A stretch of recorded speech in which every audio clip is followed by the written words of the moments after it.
the artists who are moving with money to Yasin's family. You see, ladies and gentlemen, as we speak now, we must know that since the regime has nothing else to tell people, they are embarking on buying them. If they cannot intimidate you with bullets, they will throw money at you. They can't believe that somebody can actually speak to people and they listen without bribing them, because they are used to bribing. Their system of patronage is all they know. So every time they see somebody communicating to people, they instantly get convinced that that person had to bribe them. And that explains why the president is moving from ghetto to ghetto, taking money to young boys and girls, young people from the ghetto, and actually all the people who come off as ghetto youth, hoping that that will change their mindset. The president needs to know that these people have been suffering for the last 32 years, and giving them handouts today is not going to solve the situation. You know, it is not a matter of him bribing them to support him as the president. It's a question of him letting the institutions work and actually come up with an institutionalized solution that goes beyond President Museveni.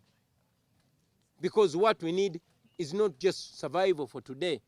We need solutions that are everlasting.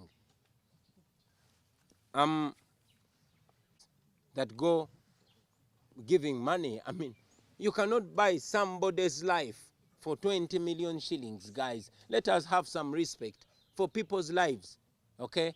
You cannot shoot down somebody's son, somebody's husband, somebody's father, somebody's hope, and then you think that you're going to give them 20 million and they keep quiet. They sweep all that under the carpet. Yes, we are broke.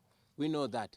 Yes, we need the money. We know that. But we need justice more than the money, because so many people have died in the same conditions as Yasin Kauma, and so many people will continue to die if we only keep quiet after being bribed. So to the fellow artists, with all due respect, I think we should borrow the words of the great legend from northern Uganda called Okot Bitek, who said, we artists are supposed to be the mirrors of society. We are supposed to reflect what happens in society. We depend on love. We depend on those people, especially the common people. So let us not continue to be used to oppress those people, being used to bribe those people.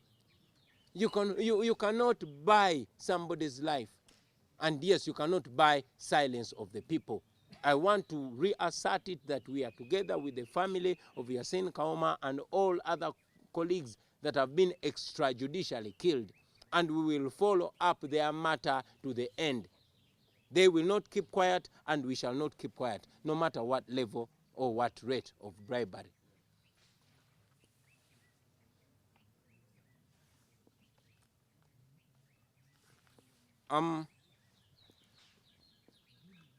My sister there asked what my legal team is doing. Our legal team is following up on all these cases, and they will not relent until until they've gotten to the bottom of this. We are following up. We want all the perpetrators of the torture, all the members of the security forces who murdered our people. We are following up on them here in Uganda and internationally, and we must come to the bottom of this. And yes, our legal team continues to follow up on the cases of colleagues that have been incarcerated to see that we secure their freedom. In Parliament, our colleagues are still articulating the issues, and as soon as I'm better, I will get back to the floor of Parliament.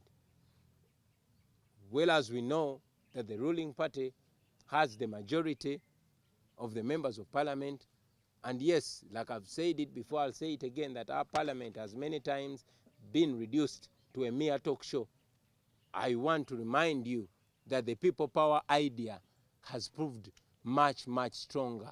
And again, I want for I don't know if it's the 10th time, to remind Ugandans that actually everybody is as important as a member of parliament. So we must do this as Ugandans.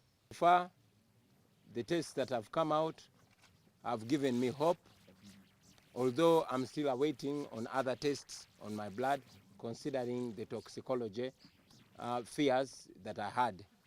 And that I will release not now, because it is still sensitive as per the advice of my doctors.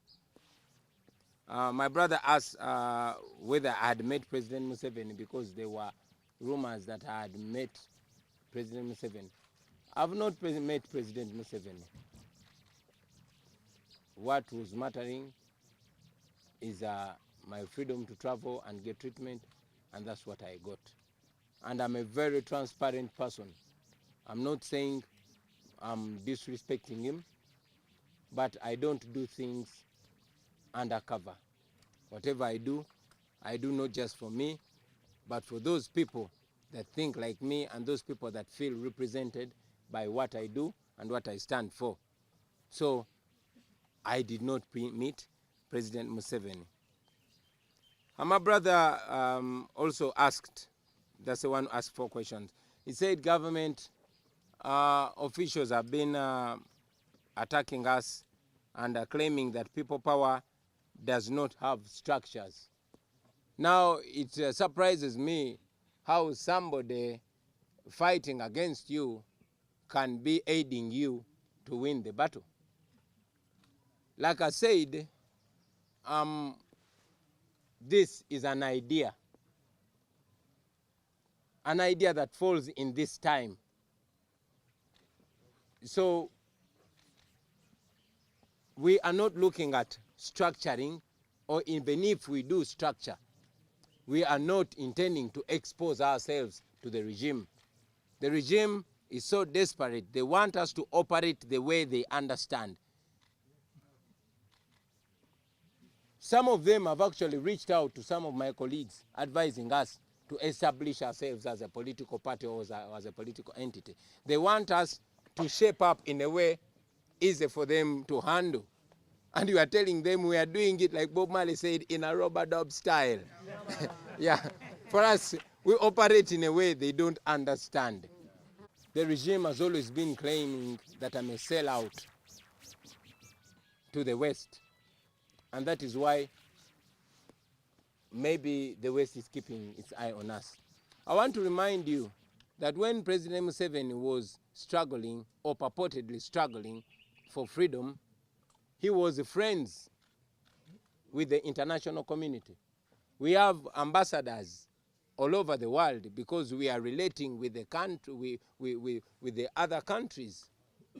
President Museveni always claims that he's trying to create peace so that investors can freely come into the country. That is all inviting foreigners into our country. Because we know that we are members of the international community. This is a global village. And yes, we long to one day proudly sit on the table of nations as a conscious and as a credible nation. So we would continue to want to relate with the international community. It is disturbing for the regime to call me a sellout when you Ugandans, fellow Ugandans, you saw President Museveni and his wife and his brother-in-law, discussing business on behalf of our country. If they call me a sellout, I don't know what I should call them. So I must remind you that this is a genuine indigenous struggle for our liberty. When the government of Uganda has nothing else to tell its citizens, it is going to come out with any cheap lies. But I am somebody that has grown up in the public eye. Those who claim that I am being sponsored by homosexuals, you have heard me speak, not just now, but over time. please refresh the minds of those people and let them know who Bobi Wine is and what he stands for.